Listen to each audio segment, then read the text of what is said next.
Yannick Neuder, bonjour. Bonjour. Vous êtes déjà en consultation avec Nina. Yannick Neuder, vous êtes ministre de la Santé, vous êtes médecin, vous êtes cardiologue. On salue Saint-Étienne-Saint-Jouard. Oui. C'est votre commune dans l'Isère. Exactement. Celle que vous avez dirigée pendant des années. Alors vous souteniez, élu Rhône-Alpin, Laurent Wauquiez pour les Républicains pour la présidence. Déçu surtout de la violence de la défaite.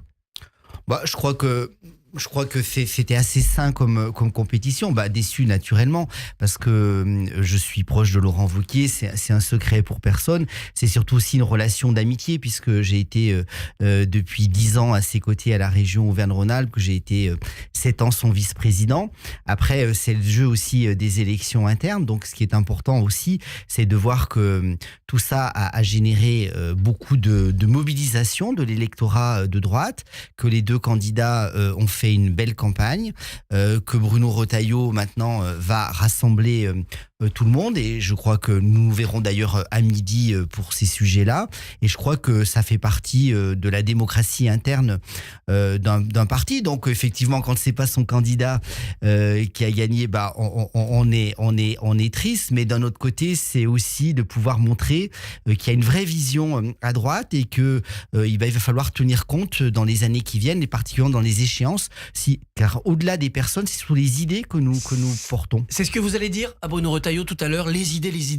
Oui, j'avais été clair pendant cette campagne. Je suis fidèle à Laurent Wauquiez, parce que nous avons des relations amicales, et on voit bien qu'au niveau de la région Auvergne-Rhône-Alpes, ça a été particulièrement vu et visible. Il est particulièrement reconnu et apprécié en Auvergne-Rhône-Alpes. Par contre, j'ai été loyal avec Bruno Retailleau, et nous travaillons très bien ensemble au sein du ministère sur un certain nombre de sujets, lui à l'intérieur et moi à la santé. En tout cas, les militants, eux, ils ont tranché. Être dans le gouvernement, c'était le bon choix. Ils ont plébiscité aussi le fait de participer, d'agir. Alors c'est toujours difficile quand vous êtes membre d'un gouvernement en disant s'il dit ça, c'est pour garder sa place. Je crois surtout qu'il y a besoin de stabilité en France. Moi je le vois bien, quand j'ai été nommé un 24 décembre, j'étais le 4e ministre de la Santé en 2024. Et je vois bien que sur des sujets aussi compliqués, et aussi des sujets qui sont le quotidien des Français, avec des difficultés d'accès aux soins, de déserts médicaux, il faut s'inscrire dans le temps pour pouvoir porter des réformes. C'est ce que nous sommes en train de faire avec la réforme sur les déserts médicaux, sur la formation de plus de médecins. Et je crois que c'est pas de changer de gouvernement tous les 3 mois, de ministre qui règle les problèmes des Français. Je crois que les Français en sont bien conscients. On a l'impression que la stabilité, ça ne viendra qu'en 2027, quand on aura un nouveau président et une nouvelle majorité.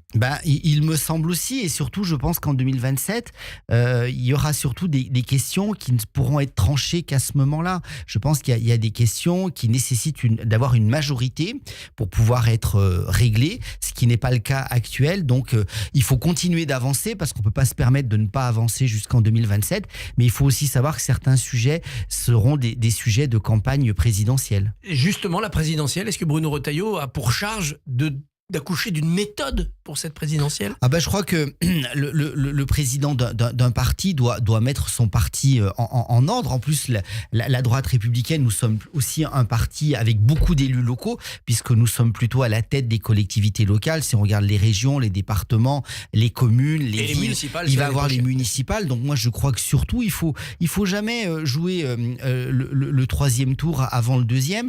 Je crois qu'il faut préparer les municipales, et je crois que c'est le succès aussi des municipales qui permettra de pouvoir se projeter en 2027. Mais chaque chose en son temps. Les politiques sont déjà dans 2027.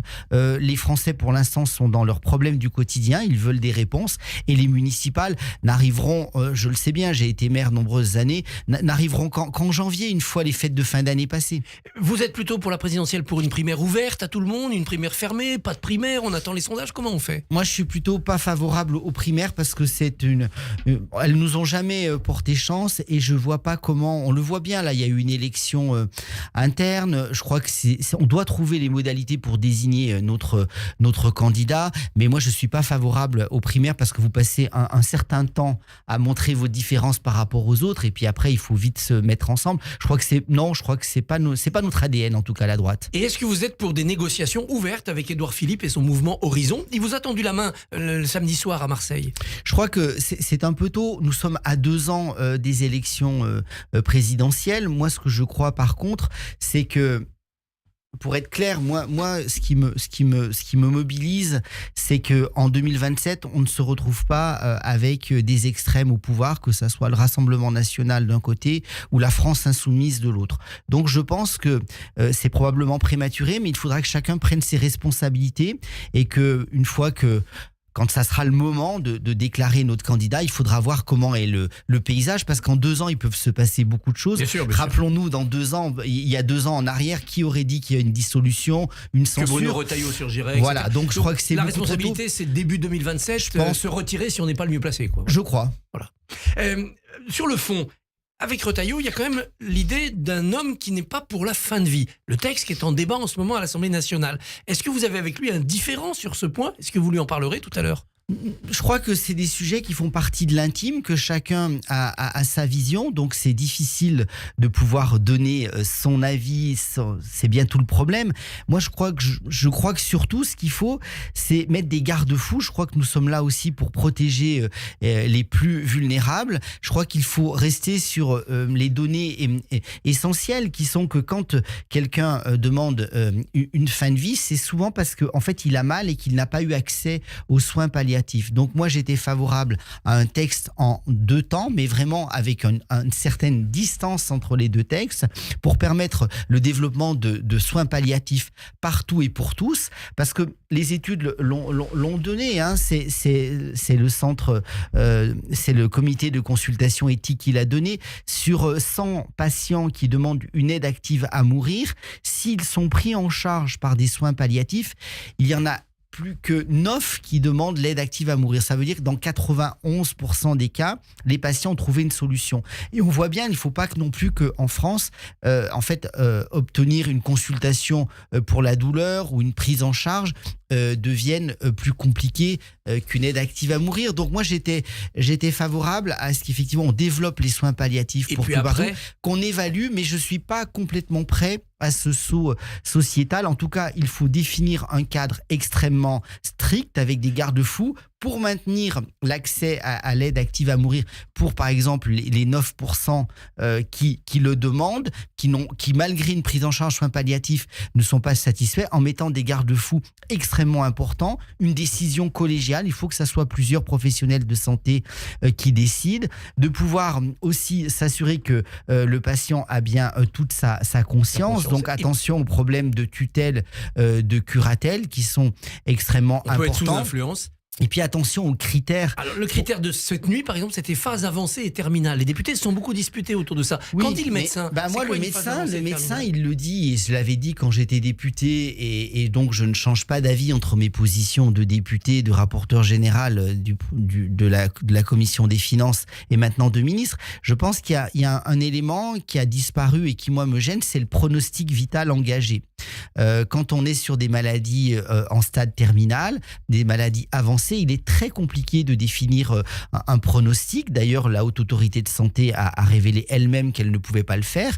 Moi, je conduisais les gens à la transplantation cardiaque. Il était très difficile pour un patient à qui vous ne trouviez pas de greffon de lui définir exactement, avec précision, son pronostic, puisqu'il y a beaucoup de facteurs individuels. Et si on prend d'autres maladies, par exemple, que tout le monde connaît, l'insuffisance rénale, c'est bien une maladie avancée, grave en stade terminal, mais si vous êtes transplanté, si vous êtes dialysé, votre pronostic n'est pas mis en jeu. Donc je crois que avoir enlevé le pronostic vital à engager à court et moyen, à court terme est pour moi quelque chose qui n'est pas une bonne chose. Un référendum, si le Parlement n'arrive pas à dégager un texte, c'est une bonne idée?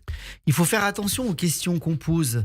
En gros, est-ce que vous voulez, quand l'heure de votre mort arrive, mourir dans de bonnes conditions, sans douleur?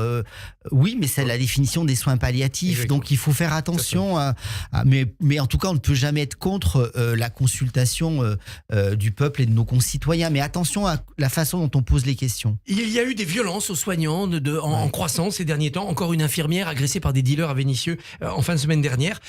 Qu'est-ce qu'on peut faire? Faut mettre un policier derrière chaque médecin? Je crois qu'il faut surtout une tolérance zéro. J'ai beaucoup travaillé ce sujet, notamment avec Gérald Darmanin et avec Bruno Retailleau. Il y a quelques semaines, semaine, nous avons voté une loi au Sénat justement pour un renforcement des peines pénales vis-à-vis des agresseurs dans un esprit de tolérance zéro, de pouvoir aussi permettre de rendre anonymes les plaintes pour éviter les représailles, d'avoir un accompagnement des soignants pour déposer leurs plaintes et puis surtout de pouvoir aussi substituer le soignant. Ça peut être soit alors il y a des discussions sur les libéraux de savoir si ça sera les URPS ou les conseils de l'ordre. Le sujet n'est encore pas tranché. Et puis pour les hospitaliers, ça sera les structures d'hospitalisation qui porteront plainte. Mais c'est vrai qu'il faut vraiment avoir une tolérance zéro et encore tout mon message d'empathie vis-à-vis de cette infirmière qui est dans le Rhône, puisque j'ai eu le président du conseil de l'ordre infirmier et que j'ai laissé un message à cette soignante qui est forcément bouleversée par ce qui lui est arrivé. Le pacte proposé par le gouvernement sur les déserts médicaux, le texte de loi qui est en chantier, tout ça a fâché les médecins.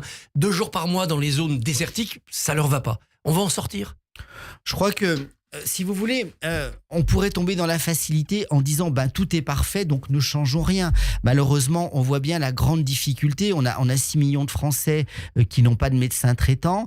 Mais par contre, donc il y a un souci, mais le souci il est essentiellement numérique. On manque de médecins parce que nous n'en avons pas formé assez. C'est le résultat de 30 ans de politique. On rattrape maintenant. Alors qu'on rattrape, mais qu'on rattrape très partiellement, puisque actuellement on forme le même nombre de médecins qu'en 1970. Donc nous sommes 15 millions d'habitants en plus, il y a beaucoup plus de maladies chroniques et le rapport au travail a changé. Un médecin généraliste, quand il part à la retraite, maintenant il en faut 2,3 pour le remplacer. Donc je crois qu'il ne faut pas faire porter la responsabilité à la nouvelle génération qui s'est engagée dans des études de médecine longue. Donc cette obligation d'installation, quand vous avez une pénurie, ce n'est pas en régulant la pénurie que vous allez avoir une augmentation. Donc ce qu'il faut, c'est faire les deux. C'est-à-dire qu'il faut une solidarité médicale active, une obligation collective, où dans un territoire où on est un peu mieux doté, on se projette avec l'aide des élus locaux pour pouvoir apporter du soin avec une incitation financière. 2 jours par mois, ça redéfinit aussi le rôle du médecin traitant qui peut lui-même accueillir des docteurs juniors, accueillir des internes, se faire remplacer quand il fait cette mission. Il ne s'agit pas de laisser le territoire abandonné. Par contre, ça nécessite aussi qu'en parallèle,